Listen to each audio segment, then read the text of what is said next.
اهلا وسهلا بكم اعزائي المشاهدين في حلقه جديده من برنامج قعده جدعان. طبعا في البدايه خلوني ارحب بزمايلي. ازيك يا يارا وازيك يا سياده، عاملين ايه؟ اهلا بيك يا كريم. النهارده احنا بقى هنتكلم في موضوع كده ايه يخص المستثمر الصغير ويخص اي شاب بيجتهد وعاوز يعمل حاجه كويسه تفيده وتفيد العلم بشكل عام وتفيد بلده. واللي احنا جايين نتكلم عنه النهارده هو في الحقيقه المخترع بقى، اللي بيدي فعلا افكاره وابداعاته بشكل عام. خلوني في البدايه ارحب بضيفنا النهارده استاذ حماده عبد الحميد. اهلا وسهلا بيك. شرفت بحضرتك يا استاذ كريم. اهلا وسهلا بيك. اهلا بيك يا استاذ حماد. الله يخليك يا فندم. طبعا الاختراعات دي هبه من عند ربنا. الله يخليك ربنا يا بيوهب فندم. الانسان ده الهبه دي من عند ربنا يخليك عشان يا ينفع بيها البشريه والعالم كله. اكيد يا فندم. انت اطلقوا عليك مخترع الصعيد، صح؟ بالفعل. بتخترع حاجات. ايه هي بالفعل بقى يا اول فندم. اختراعاتك؟ اول اختراعاتي رفع السياره بدون كريك رفع، وهو اختراع غير مطبق عالميا. اشرحوا لنا اختراع. بقى، اشرح لنا فكرته. هشرح لك يا ازاي أستاذ. الجهاز متكون من 4 حاجات. عرفني هشرح ازاي لح- كل ده بدل من جهاز كبير حولته هشرح. لجهاز صغير بيرفع العربية. هشرح لحضرتك يا استاذه يارا. اتفضل. دول 4 اجهزه بيبقوا داخل جسم السياره، ومزودين بلوحه مفاتيح داخل السياره. فاثناء ما تنام اي فرده من ال4 يمكن للسائق او اي صاحب عربيه يضغط على الزر اللي هو داخل السياره برفع اي فرده من ال4، اذا كان اليمين قدام او الشمال قدام او اليمين ورا او الشمال ورا، او رفع السياره كامله من خلال لوحه المفاتيح. يعني ممكن من ضغطه زرار يقدر يتحكم في العربيه ان هو يشيل اي جزء من اي لا اتجاه. مش يشيل يا فندم، يرفع العربيه. يرفع السياره من اسفل لاعلى تمام. لتغيير البديل، ويدوس على الزر تاني تنزل السياره من اعلى لاسفل. الزرار ويصير ده في بيبقى طريقه داخل السيارة، يعني ما بيبقاش داخل من السياره. بره كل ويضطر فرده يرفع وكل حاجة. كل فرده ملتزمه بجهاز، تمام. لان دول 4 اجهزه تمام. بيبقوا داخل جسم السياره، لم يظهروا الا في نزلهم، في حدود نزلهم. كل تمام. السياره لما تيجي مثلا تنزل تضغطي على اي زر في لوحه المفاتيح اللي داخل جسم السياره، بينزل اي جهاز من ال4، ويمكنك رفع السياره كامله من خلال لوحه المفاتيح. طيب ايه الجهاز التاني اللي حضرتك اخترعته؟ الاختراع الثاني هو شاشه مياه بتبقى فوق الموتور او فوق غطا التكيهات بالاوضح.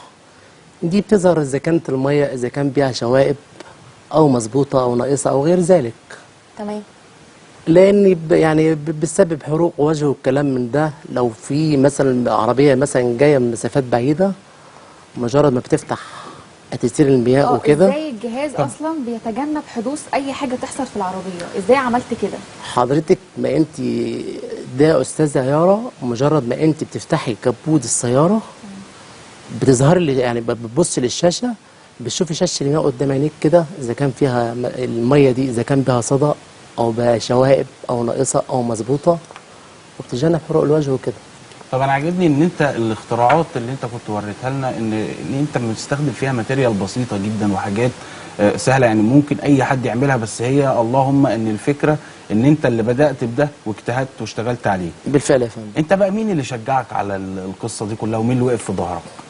يعني ربنا ونعم بالله. ونعم بالله. يعني بعد كده يعني معايا اخويا برضو الكبير، هو برضه يعني اللي ابتدى ان هو يشجعني وكده ويقف ورايا، وان هو يعني ياخدني خطوه بخطوه برضه، ان انا يعني اخد خطوه جديده في حياتي، انجز من اختراع لاختراع، ان انا يعني اغير برضه. يعني حضرتك من احنا طبعا بنقدم له الشكر على الهوا طبعا، ونشكره ان هو بيطلع لنا نموذج شاب مخترع طبعا. الله يخليك. الحاجه بقى اللي بعدها اللي عاوز اسال حضرتك، ايه الاختراع اللي انت عملته فعلا حسيته ان هو ممكن يبقى مفيد للعالم كله مش لحد معين؟ الاختراع اللي انا عملته ان هو يفيد البشريه او يفيد العالم كله، اللي هو جهاز كشف المتفجرات. الجهاز ده بيخدم الحكومه في المستقبل. تمام. طب كويس جدا. ايه الفرق بينه وبين باقي كشف المتفجرات اللي بنشوفها في يعني ايه الميزه اللي يتميز بيها عن بقيه الاجهزه؟ الميزه يا فندم ان ده جهاز كشف المتفجرات ده مجرد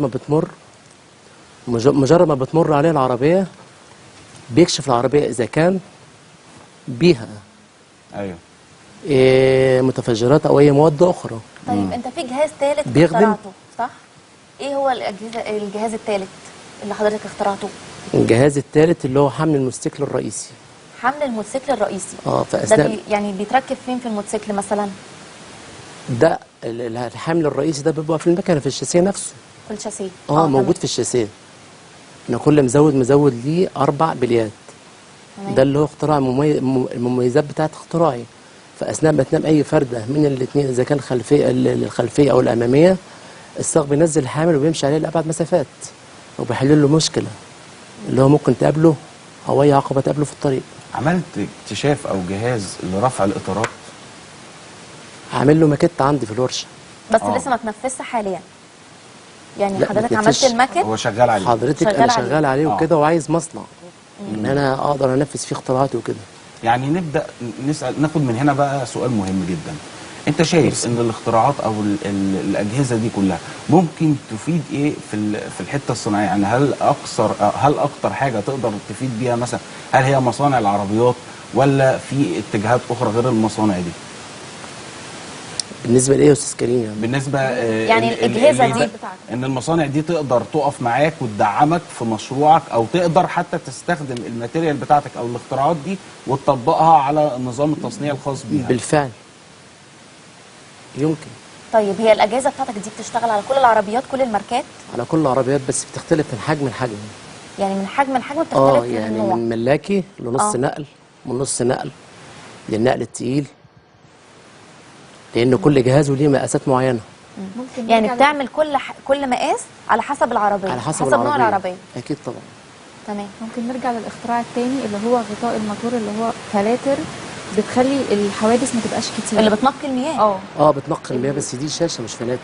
بتعمل ايه؟ دي شاشه بتظهر الميه اذا كانت اللي داخل السياره، الميه اللي هي داخل السياره اذا كان بها صدى او شوائب او ناقصه او مظبوط او غير ذلك، وبتتجنب حروق الوجه والاضرار اللي هي بتيجي بسبب فتح غطاء الاتاتير.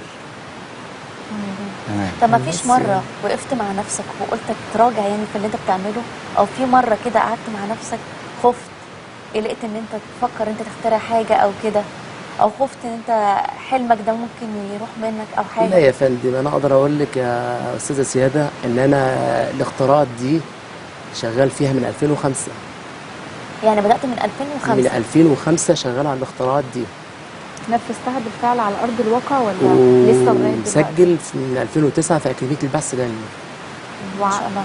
تمام. يخليك يا فندم. نفذت على ارض الواقع وابتدت تستخدم فعلا ولا يعني لسه قدامها شويه؟ هي جاهزه كلها؟ يعني انت حضرتك هي قدرت جاهزه انت تستخدمها؟ جاهزه يا فندم، مكتات وكده اللي انا عاملها عندي في الورشه فقط، لكن ما استخدمتش قبل كده؟ لا طبعا. يعني ما تنفذتش على العربيه؟ لا. لسه.